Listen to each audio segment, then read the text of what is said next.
Good afternoon, class. My name is Megan Ruiz, and I'll be giving a presentation on California tip pooling and tip credit compensation.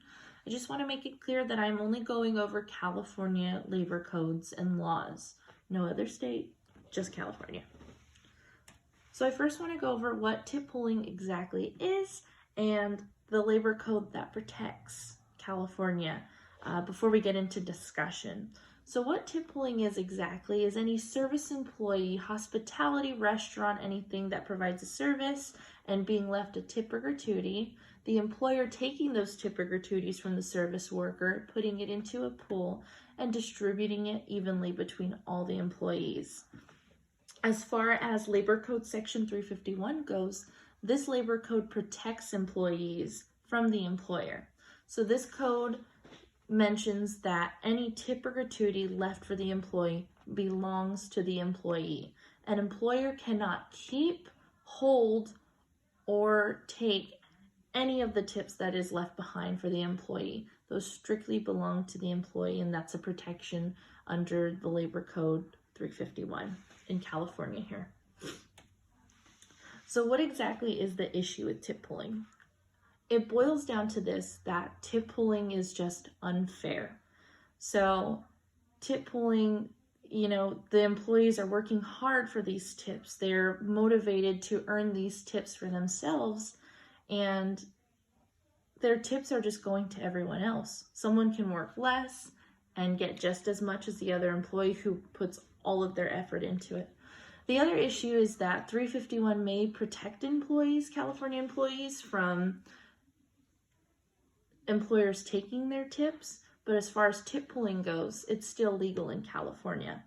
And that's the issue here. It does not protect employees from tip pooling in California, which is leaving employers to continue to do tip pooling here.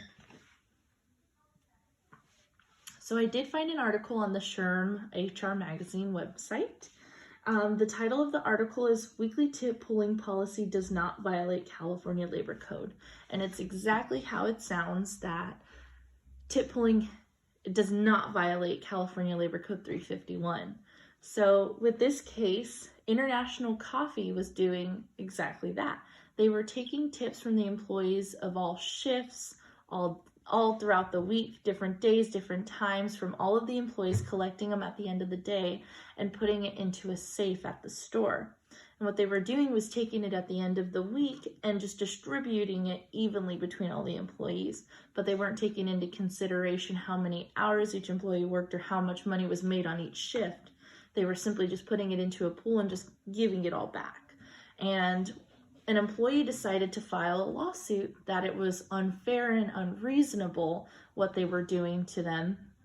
And so when it hit the court, the case was dismissed because it was recognized that tip pooling is not violating Section 351, which it is not.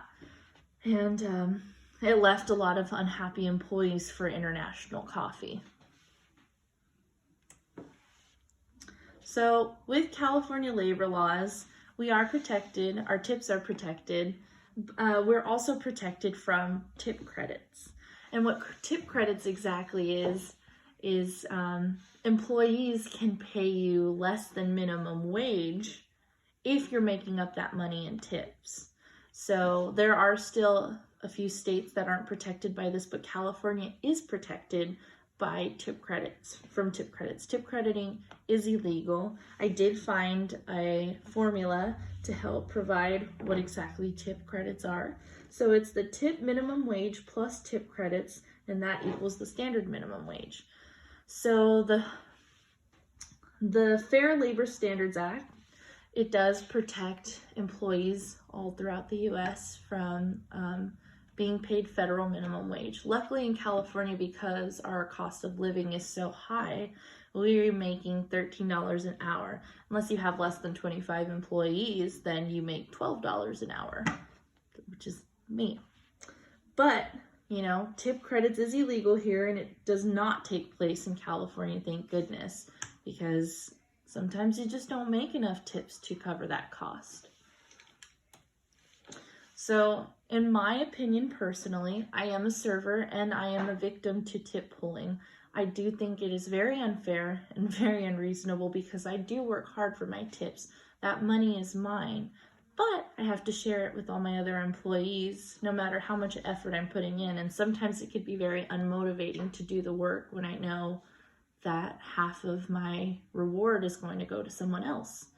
I also think that it is fantastic that employees are protected under 351 and that we do get to keep our tips, and our employers, cannot keep those tips. But I also think that 351 needs to be worked on a little more. I think tip pooling needs to be included in those protections for California employees. I think this will make employees more productive and more motivated to work when they know they are working for themselves and their own tips instead of other employees. I also am grateful that tip crediting is not legal here in California, because I already make $1 less than most minimum wage workers because I work for an establishment that is less than 25 employees. So being able to keep my minimum wage, which is $12 an hour, plus my tips is helpful, instead of being paid maybe like, let's say $11 an hour and making up the other $2 in tips per hour. Because you never know how many tips you're going to make that day. It could be a slow day since it's a small establishment. So I'm grateful for that, and I think 351 is a good start for California labor law. And these are my references, and I just want to say thank you.